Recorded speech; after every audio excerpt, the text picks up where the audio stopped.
When he was done, he looked at the bed, then at me, and said, "I'm sorry, Beraji. I didn't know you were. I didn't expect that. Please stop crying." I couldn't stop.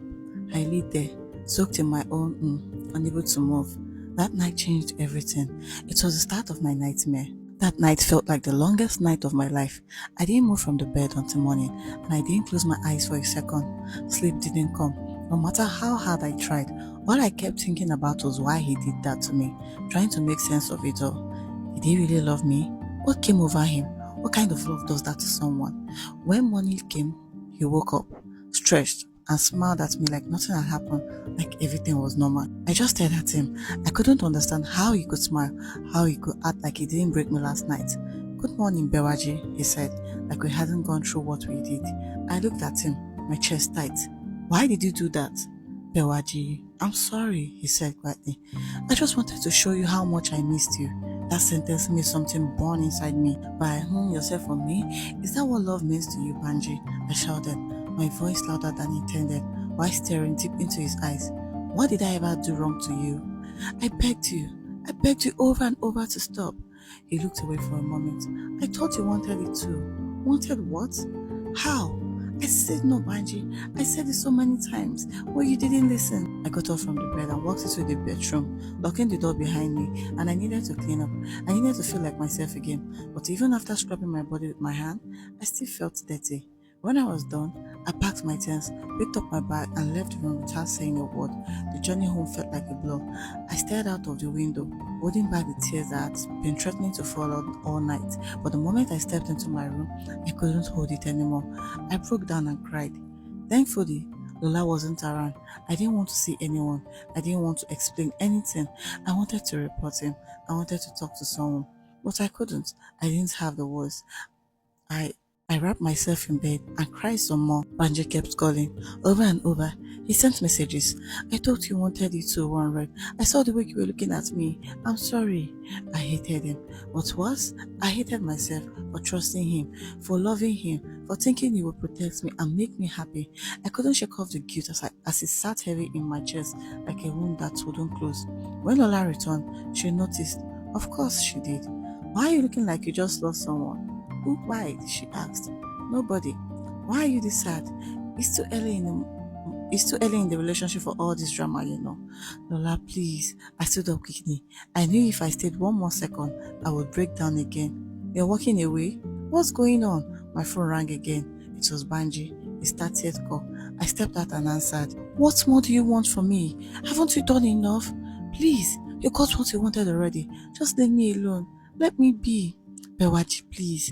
I'm still in Lagos. I couldn't go to Ibadan again. I can't forgive myself for what I did. Please, just see me. Forgive me."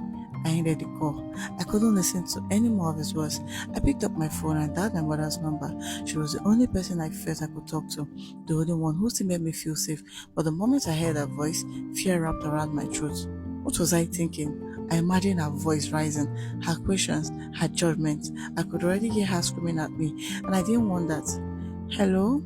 Hello, Bewaji? Are you there?" "Yes, ma. Good afternoon, ma. I just thought to check on you. It has been a while." "Thank you. I hope all is well. How is Lola? Hope there is no problem. Are you sure you're fine?" That last question broke something in me. I wanted to tell her I wasn't fine. I wanted to tell her my heart was breaking, and I didn't know how to fix it. I wanted to ask her to come hold me and tell me everything would be okay. But I said nothing. "All is well, ma. And Lola is fine too," I lied. "Okay. My regards to her. Please, take care of yourself and don't forget why you are there." "Thank you, ma'am." She ended the call, and I just kept walking. I didn't know where I was going, but I knew I needed to clear my head. I needed space. I needed someone to take the hurt and pain from my heart and make me feel better. I felt like a ghost for so long. My days blended into each other until I realized my period was 5 days late. My heart skipped. I hadn't taken any precaution after what happened. I was so drowned in sadness and guilt that I couldn't even bring myself to go to the hospital for a checkup. I needed to get a test kit, but the thought of walking into a pharmacy to ask for it made me sick. Thankfully, when I got to the pharmacy, I was the only one there. The pharmacist didn't look at me strangely or make me feel worse than I already did. He just handed me the kit. I wrapped it in a couple of nylons, dropped it in my bag, and walked out. On my way home, I kept praying not to meet Lola at home. But my prayer wasn't answered. She was there with her friend. eating jollof rice. Hi, welcome, she said when she saw me. Her friend didn't sleep for another 2 hours. I planned to take the test the moment she saw her off. So when she stood up to see her friend off, I removed the nylon from my bag. I had the nylon in my hand. I was already on my way to the toilet when the door flung open. Bewaji, guess who I saw? Lola screamed. I was so startled I dropped the strip. She was drunk. The three of us stared at the strip scattered on the floor as Lola bent down to pick one up with her mouth wide open. Is this what I think it is? Lola asked, looking at me. Isn't that obvious? Ronke said. Bewaji, are you pregnant? Wait, you've been. I thought I was a bad guy among us. So you are. Wow, she said, clapping her hands. I couldn't stop the tears. They rolled down my cheeks with no shame. I don't know. I missed my period. I wanted to rule it out. Lola moved closer, checked my palm, then my eyes. Bewaji, I think you're pregnant. It can't be. It's not possible. Let her do the test so we know. I went to the toilet to do it. Those few minutes of waiting felt like forever. When I saw the two lines, I knew what it meant. I was pregnant. Tears filled my eyes as I walked out of the restroom into the room. Lola and Ronke were standing by the door waiting. Are you pregnant? Lola asked. I nodded. Bewaji, why didn't you tell him to use protection? You could have told me before I'm going to do it with him now. I couldn't tell him. He forced himself. I didn't know how to say it. What do you want to do about it? Lola asked. And that made me realize I hadn't even thought about it. I never imagined I would get pregnant before marriage. I pictured my first time and it was never like what Banji did to me. I don't know, I said. I know where it can be taken care of if you don't want to keep it, Lola said. Please, Lola, let her think about it, Ronke added. Just so you know, it grows every second. She has to think on her toes because I'm sure you can't tell your parents, she said, facing me. I agreed to remove it. I told Lola to take me to the place she mentioned, but when we got there, I couldn't go through with it.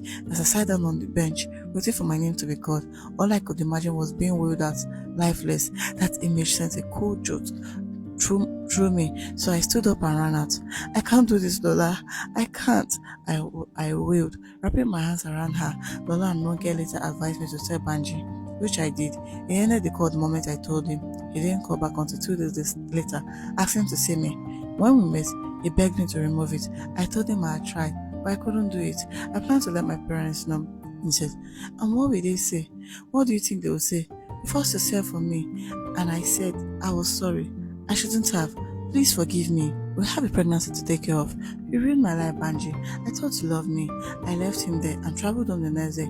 I was ready to tell my parents. It was the most difficult thing I've ever done. I sat before them shaking. My father sat still, too quiet. His silence frightened me more than my mother's crying. He didn't tell. He didn't ask questions.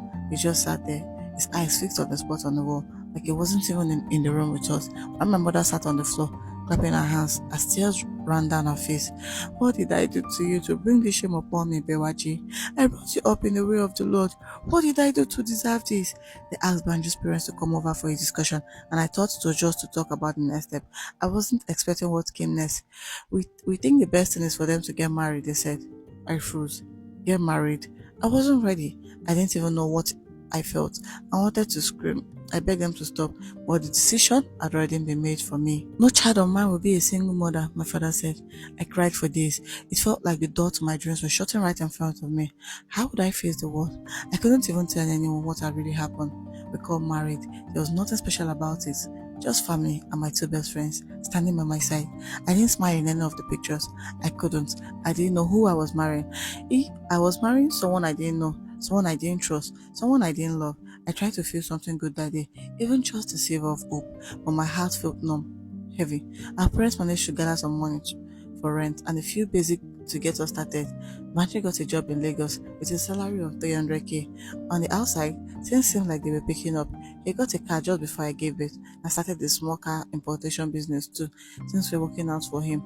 Everything seemed to be aligning in his world, but deep inside our home, we were strangers. I couldn't let him in. I couldn't forget what he did. I couldn't forget how I was dragged into this life. I carried pain like it was a second skin. And after our son was born, I fell into postpartum depression. Deep, unspoken. I was breathing but not living and just moved throughout the day like a ghost of myself. To be continued.